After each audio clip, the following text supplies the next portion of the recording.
Hello दोस्तों, स्वागत है आपका अपने यूट्यूब चैनल एक्सेल हब पर।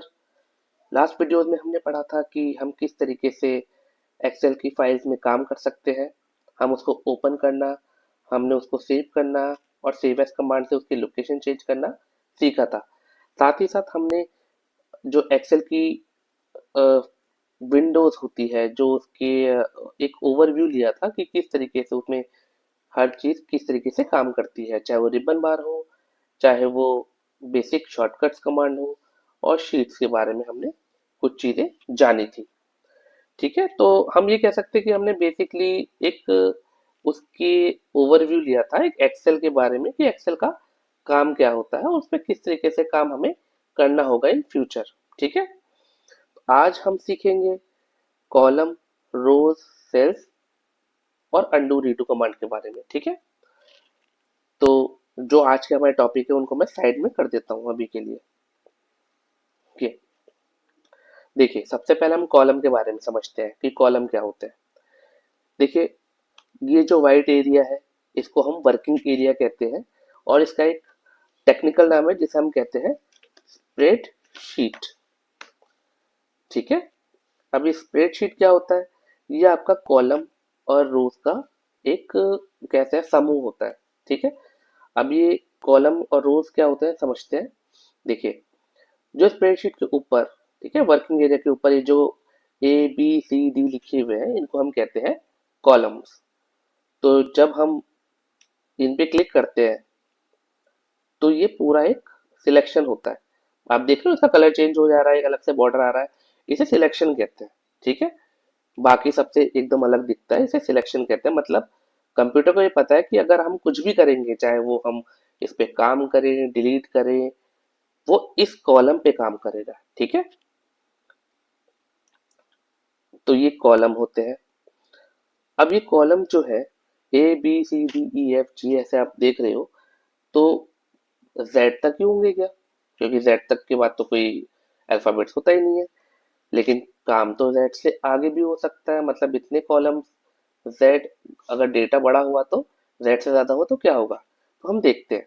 ठीक है, तो हम आगे बढ़ते हैं। अच्छा, ये जो मैं मूव कर रहा हूँ आगे पीछे जो सिलेक्ट, ये देख पा रहे हैं आप, ये हम कीबोर्ड से जो एरो की होती है, लेफ्ट राइट अप डाउन, मैं उससे ये मूव कर रहा हूँ। ठीक है, तो मैं आगे जाता हूँ तो मैं राइट एरो की प्रेस कर रहा हूँ। अभी मैं लेफ्ट प्रेस कर रहा हूँ तो देखिए लेफ्ट सिलेक्शन, नीचे प्रेस कर रहा हूँ तो नीचे, और अप प्रेस कर रहा हूँ तो अप। ठीक है, तो ये की से आप सिलेक्शन को मूव कर सकते हैं। तो अभी के लिए मैं इसको आगे बढ़ता हूँ राइट एरो की से। तो ये देखिए जेड के बाद क्या हुआ, ये आपका A A A B A C A D इस तरीके से आने लग गया है। ठीक है, तो एक चीज तो पता चल गई कि जेड तक ही डेटा नहीं, कॉलम नहीं है, जेड के आगे तक है। लेकिन कितना आगे है? अगर मैं इस कीज को प्रेस करके रखूं तो ये आगे आगे बहुत ऐसे स्पीड में भागेगा, लेकिन काफी सारे कॉलम्स हैं। आप ऐसे करोगे तो पूरा दिन लग जाएगा। तो इसके लिए आपको कंट्रोल के साथ राइट एरो की प्रेस करना पड़ेगा। कंट्रोल के साथ राइट एरो की प्रेस करो तो आप देख सकते हैं XFD कॉलम तक है, जो कि टोटल हो जाते हैं 16,384 कॉलम।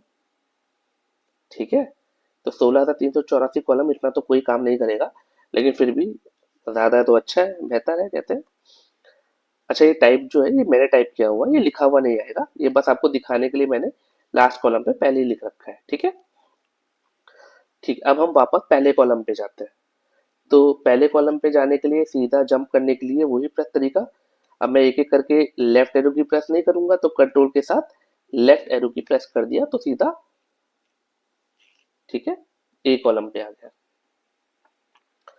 अच्छा, अब हम, जैसे ये तो कॉलम थे A B C D, अब इसी तरीके से रोज होते हैं। ये 1 2 3, ये जो सिलेक्शन में कर रहा हूँ, अब ये आपका ऐसे ये जो पंक्ति आ रही है इसे रोज कहते हैं। ठीक है, वैसे हिंदी में कॉलम का मतलब स्तंभ, और ये रोज का मतलब पंक्ति होता है। ठीक है, तो अब ये 1 2 3 4 5 6 ये कहाँ तक होगा, ये हमें देखना है। तो कंट्रोल के साथ डाउन एरो की प्रेस करेंगे क्योंकि हमें डाउन जाना है। तो आपने देखा ये होते हैं 10,48,576 रोज। ठीक है, वापस हम ऊपर जाते हैं तो कंट्रोल अप की प्रेस। ठीक है, तो कॉलम के बारे में आपको पता चल गया और रोज के बारे में आपको पता चल गया कि जो कॉलम्स होते हैं वो आपके ए, बी, सी, जो आपके अल्फाबेट्स होते हैं वो कहलाते हैं, और रोज जो होते हैं वो आपके 1, 2, 3 जो नंबर्स होते हैं यहाँ पे वो रोज कहलाते हैं। अब बात आती है सेल्स की। ये सेल्स क्या होता है? देखिए, सेल्स को हिंदी में हम कहते हैं खाना। ठीक है, ये सब खाने ही तो है ना? जहाँ पे आपका कॉलम्स है और जहाँ पे आपका रोज है, दोनों एक जगह ऐसी होती है जहाँ पे आपस में मिलते हैं, वही खाना कहलाता है। ये इसको हम थोड़ा और इजी करते हैं, इतना टेक्निकलिटी में नहीं जाते। ये जो स्प्रेडशीट है, ये छोटे छोटे डब्बों से बनी है, खानों से बनी है। हर एक डब्बा ये दिखाता है कि जब आप टाइप करोगे तो इस डब्बे में टाइप होगा। ठीक है, जैसे अभी मैंने यहाँ पे क्लिक किया हुआ है तो आप देख रहे हो ये जो डब्बा है सबसे अलग दिख रहा है, यहाँ पे इसके चारों तरफ एक बॉर्डर आ गई है, और जब आप इस पे टाइप करोगे तो आपका यहाँ पे टाइप होगा। कहने का मतलब ऐसा नहीं है कि आपका सिलेक्शन यहाँ पे है, आपका सेल एक्टिव यहाँ पे है, तो आप टाइप करोगे तो यहाँ पे ए कॉलम पे टाइप होगा, नहीं, वो आपको यही टाइप होगा। ये कंप्यूटर आपको बता रहा है कि आपका सिलेक्शन इस खाने पे है, इस डब्बे पे है, तो आपका इस डब्बे में टाइप होगा। ठीक है,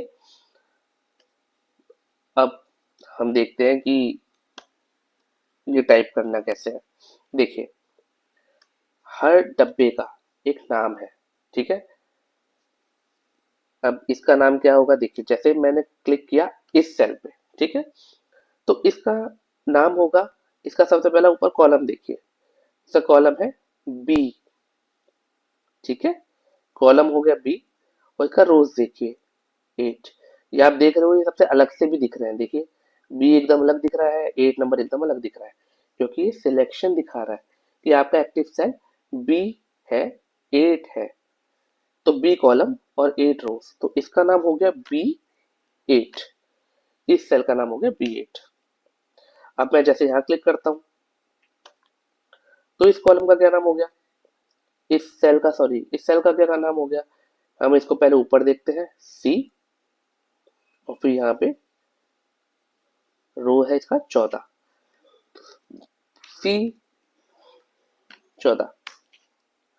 ठीक है, लेकिन जरूरी नहीं हम इस तरीके से ही देखें, क्योंकि ऐसे तो हम काम करेंगे तो हम तो ये ऊपर नीचे देखते रह जाएंगे।